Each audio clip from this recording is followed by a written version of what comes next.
اور اب طالب جو تھے یہ جنگ بدر سے پہلے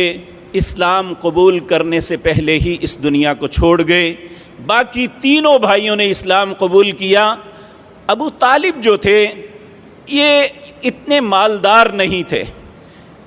چونکہ نبی کریم صلی اللہ علیہ وسلم آپ کی والدہ محترمہ جب اس دنیا کو چھوڑ گئی تو آپ کی چچی فاطمہ بنت اسد،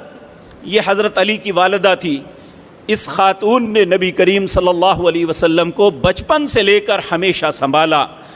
نبی کریم صلی اللہ علیہ وسلم اپنی والدہ محترمہ کے بعد سب سے زیادہ جس خاتون کو درجہ دیتے تھے، کہتے تھے یہ میری ماں ہے، میری ماں کے بعد اگر مجھے کسی نے سنبھالا، میری تربیت کی، مجھ سے شفقت برتی، حتیٰ کہ بعض روایات میں یہ بھی ملتا ہے کہ انہوں نے انہیں دودھ بھی پلایا، لیکن یہ روایت